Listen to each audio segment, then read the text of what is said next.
Good morning, नमस्कार, सुप्रभात। आप देख रहे हैं न्यूज 18 राजस्थान। मैं हूं आपके साथ मनूराज सक्सेना। सुप्रभात, मैं हूं आपके साथ श्रुति श्रीवास्तव। सबसे पहले बुलेटिन की शुरुआत बड़ी खबर के साथ, जहां पर मुख्यमंत्री भजनलाल शर्मा जर्मनी दौरे पर है। आज विदेशी दौरे के दूसरे दिन मुख्यमंत्री 11 से लेकर 1 बजे तक rising Rajasthan Munich investor meet में शामिल होंगे और इसके बाद 6:30 से लेकर 8 बजे तक राइजिंग राजस्थान टूरिज्म मीट भी होगी। तो कार्यक्रम आपको मिनट टू मिनट हम अपने दर्शकों को बता रहे हैं, जिसमें प्रमुख उद्योगपतियों और लोगों से भी मुलाकात करेंगे मुख्यमंत्री भजनलाल शर्मा। बताते चले कि राइजिंग राजस्थान दिसंबर में 9, 10, 11 3 दिवसीय कार्यक्रम होना है, जहां विकास को लेकर और उन्नत राजस्थान को लेकर ये और प्रशस्त राजस्थान को लेकर ये दृष्टिकोण है मुख्यमंत्री भजनलाल शर्मा का। और उसके पहले आपने कोरिया और जापान में भी दौरा देखा था और उस क्रम को आगे बढ़ाते हुए अब जर्मनी में आपको नजर आ रहे हैं मुख्यमंत्री भजनलाल शर्मा। जर्मनी दौरे पर है और यहाँ पर देख रहे हैं कि प्रमुख जो कंपनीज हैं उनके सीईओ से मुलाकात करते हुए इससे पहले जब पहुंचे थे कल, तो राजस्थान से जुड़े हुए लोगों ने उनका जोरदार स्वागत जर्मनी की धरती पर किया था। और मिनट टू मिनट कार्यक्रम आज भी होने वाला है। चूंकि टूरिज्म को लेकर बेहतरीन पॉसिबिलिटीज राजस्थान के अंदर है, लिहाजा 6:30 से लेकर 8 बजे तक राइजिंग राजस्थान टूरिज्म मीट होगा और म्यूनिख राजस्थान इन्वेस्टर मीट भी है, जो कि 11 से लेकर 1 बजे तक दोपहर में रहने वाला है। तो आज विदेश दौरे का दूसरा दिन आज भी जर्मनी में है और इसके बाद यूके यानी कि यूनाइटेड किंगडम के लिए भी मुख्यमंत्री रवाना होंगे।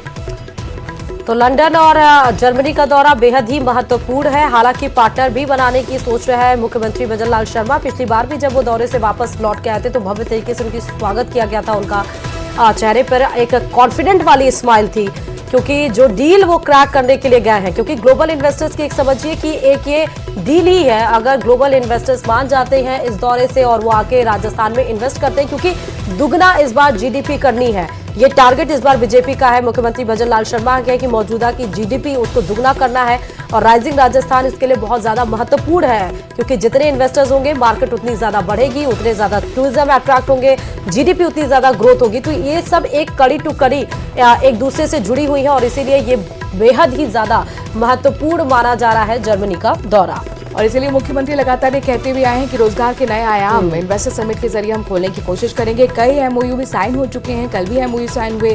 4000 करोड़ का लक्ष्य यहाँ पर रखा गया है एमओयू साइन करने के साथ इसे धरातल पर उतारने के लिए पूरी यहाँ तक प्रशासनिक फौज भी तैयार है। प्रदेश की 7 विधानसभा सीटों पर उपचुनाव की घोषणा का काउंटडाउन अब शुरू हो चुका है। चुनाव की तारीखों के ऐलान की आहट के साथ ही राजनीतिक दलों ने शह और मात की रणनीति पर काम भी शुरू कर दिया है। रिपोर्ट देखिए। उपचुनाव की बेला, 7 सीटों का खेला, पार्टियों की तैयारी, शुरू हुई दावेदारी। हरियाणा और जम्मू कश्मीर चुनाव के बाद इलेक्शन कमीशन इस हफ्ते महाराष्ट्र और झारखंड के साथ देश भर में खाली हुई विधानसभा सीटों पर उपचुनाव की घोषणा कर सकता है, जिसमें राजस्थान की भी 7 विधानसभा सीटें शामिल हैं। इन 7 सीटों का गणित देखें तो 6 सीटें कांग्रेस गठबंधन और 1 सीट बीजेपी के पास थी।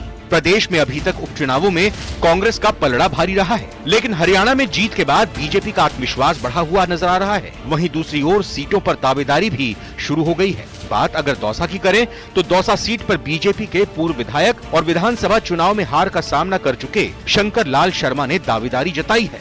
आज सरकार हमारी है और इसके अलावा अब कोई मुख्यमंत्री का दावेदारी वाली बात नहीं है, तो वो अपने मताधिकार का प्रयोग वहीं करेंगे जहां पर उनको करना था।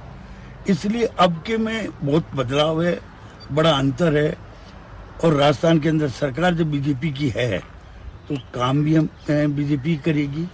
सभी पब्लिक भी अच्छी तरह जानते हैं कि हमारा विकास कहाँ पर है, तो इसलिए पिछली बार से कोई अब लेना देना नहीं है। और मैं आपको बता दूं, हमारे साथ सोन समाज के, हमारे साथ ओबीसी के सभी लोग सहयोग करेंगे और साथ रहेंगे और हम चुनाव जीतेंगे। इधर पड़ोसी राज्य हरियाणा के विधानसभा चुनाव में मिली जीत के बाद प्रदेश में उपचुनाव में भी बीजेपी जीत के लिए आश्वस्त है। बीजेपी के वरिष्ठ नेता और राज्यसभा सांसद घनश्याम तिवाड़ी ने 7 सीटों पर जीत का दावा किया है, साथ ही कांग्रेस पर निशाना भी साधा है। वो ये भूल जाते हैं कि उन्होंने जितने काम किए थे, होटल में ले जाना, होटल में बंद करना, प्रस्ताव पास नहीं करना, आए हुए पर्यवेक्षकों को वापस भेजना, 5 साल पूरा सर्कस का नाटक ही चलता रहा। तो उससे राज्य की जनता पूर्णतः दुखी है। और उसके बाद में सरकार बदली है। इन 5 जो 6 स्थान पर चुनाव होने वाले हैं, एक अभी निधन के कारण से रिक्त हो गया, 7 जो चुनाव होने वाले हैं, इन चुनाव में जनता को पश्चाताप था कि हमने कांग्रेस को क्यों जिता दिया। अब ये स्थान खाली हुए हैं, तो इन स्थानों पर भारतीय जनता पार्टी की विजय होगी। गौरतलब है कि लोकसभा चुनाव में 5 विधायकों के सांसद बनने के बाद 5 विधानसभा सीटें खाली हैं। वहीं 2 विधायकों के निधन के बाद वहां उपचुनाव होने हैं। देवली उनियारा विधानसभा सीट, कांग्रेस विधायक हरीश मीणा के सांसद बनने से सीट खाली हुई। दौसा विधानसभा सीट, कांग्रेस विधायक मुरारीलाल मीणा के सांसद बनने से सीट खाली हुई। झुंझुनू विधानसभा सीट, कांग्रेस विधायक ब्रिजेंद्र ओला के सांसद बनने से सीट खाली हुई। चौरासी विधानसभा सीट, बीएपी विधायक राजकुमार रौत के सांसद बनने से सीट खाली हुई। खींवसर विधानसभा सीट, आरएलपी विधायक हनुमान बेनीवाल के सांसद बनने से सीट खाली हुई। सलूंबर विधानसभा सीट, बीजेपी विधायक अमृतलाल मीणा के निधन के बाद सीट खाली हुई। रामगढ़ विधानसभा सीट, कांग्रेस विधायक जुबेर खान के निधन के बाद सीट खाली हुई। बहरहाल कुछ ही दिनों में प्रदेश में उपचुनाव की तारीखों का ऐलान हो जाएगा। बीजेपी ने रविवार को अपने प्रत्याशियों के नामों के पैनल को लेकर एक बैठक की, जिसमें नामों पर चर्चा की गई। वहीं कांग्रेस भी अपने उम्मीदवारों को लेकर कई बैठकें कर चुकी है। न्यूज़ 18 के लिए सुधीर शर्मा की रिपोर्ट।